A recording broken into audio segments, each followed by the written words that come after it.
एक टॉपर ने badminton racket उठाकर क्लास टीचर पर फेंका। सोचा टीचर को सबक सिखा देगा, पर टीचर डरे नहीं। अगले ही पल यह देख छात्र दंग रह गए, पर हार नहीं मानी। अगले दिन जब टीचर क्लास लेने आए तो दरवाजे पर आटा भरी बाल्टी रख दी और जैसे ही टीचर ने ध्यान नहीं दिया, उन्होंने रस्सी खींच दी। उन्हें लगा इस बार टीचर फंस जाएंगे, पर टीचर तैयार थे और उन्होंने छात्रों को दिखा दिया कि जैसा करोगे वैसा भरोगे का असली मतलब क्या होता है।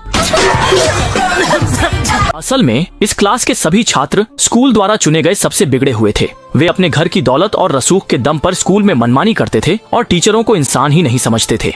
हर बार जब कोई टीचर पढ़ाने आता तो उसकी बांह या पैर टूट जाते और उसे अस्पताल में आधा महीना रहना पड़ता। यहाँ तक कि प्रिंसिपल भी निरीक्षण के लिए आते तो उन्हें सुरक्षा कवच पहनना पड़ता, कहीं उनकी जान ही न चली जाए। इसी वजह से आज तक कोई इस क्लास की जिम्मेदारी लेने की हिम्मत नहीं कर पाया, जब तक कि छोटा हुआ शौहो नहीं आया। छोटा हुआ के पहले ही दिन उसने देखा कि क्लासरूम में पूरी तरह से अफरा तफरी मची हुई थी। कोई हॉटपॉट खा रहा था, कोई टेबल टेनिस खेल रहा था, कोई कॉमिक्स और नॉवेल पढ़ रहा था, कोई लाइव स्ट्रीमिंग करके डांस भी कर रहा था। जाहिर है पढ़ाई में कमजोर ये छात्र बहुत चिढ़े हुए थे। टीचर ऊपर खड़े होकर पढ़ा रहे थे, लेकिन वे नीचे अपनी मनमानी कर रहे थे और जब उनका मूड खराब होता तो सीधे टीचर पर चीजें फेंक देते थे। लेकिन किसी को पता नहीं था कि टीचर असल में इंसान नहीं था। असल में छोटा हुआ की असली पहचान एक गैंगस्टर डॉन सांग डियाओ की थी, जिसने लाखों भाइयों के साथ दुनिया भर में अजेय लड़ाइयां लड़ी थीं। लेकिन उसकी माँ चाहती थी कि वह एक सभ्य इंसान बने। अपनी माँ की आखिरी इच्छा पूरी करने के लिए छोटा हुआ ने अंडरवर्ल्ड छोड़ दिया और एक टीचर बन गया। इनकी ऐसी छोटी मोटी चालों को छोटा हुआ ने कभी गंभीरता से लिया ही नहीं। छोटा हुआ ने उनसे शर्त लगाई कि अगर एक हफ्ते के अंदर वे उसे परेशान नहीं कर पाए तो उन्हें अच्छे से पढ़ाई करनी होगी और उसकी बात माननी होगी। फेल होने वाले छात्र यह सुनकर बहुत आत्मविश्वास से भर गए और तुरंत छोटा हुआ की शर्त मान ली। अगले दिन जब छोटा हुआ क्लास में आया तो उन्होंने चुपके से उसकी कुर्सी पर खूब सारा गोंद लगा दिया। जब छोटा हुआ बैठ गया तो वे छात्र समझे कि छोटा हुआ उनकी चाल में फंस गया।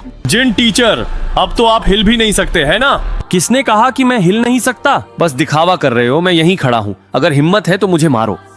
यह देखकर फेल छात्र हैरान रह गया। उसे लगा कि उसकी आंखों को धोखा हो रहा है। उसने जल्दी से अपनी आंखें मली। टीचर कुर्सी पर बैठा। तुम क्या करने वाले हो? बिल्कुल, मैं तो बस चाहता हूँ कि तुम अपनी रफ्तार पकड़ लो। वांग, अगर तुम्हें कोई परेशानी है तो टीचर से कह सकते हो, टीचर तुम्हारी मदद करेगा। लेकिन बात यहीं खत्म नहीं हुई। छोटे फायर को भगाने के लिए उन्होंने चुपके से छोटे ट्रेन में नकली बम रख दिया। लेकिन यह सब एक दूसरी महिला टीचर ने देख लिया। टीचर ने सख्ती से वांग को चेतावनी दी कि वह उसकी माँ की अच्छी दोस्त है और अगर उसने फिर से शरारत की तो वह सारी बात उसकी माँ को बता देगी। लेकिन किसे पता था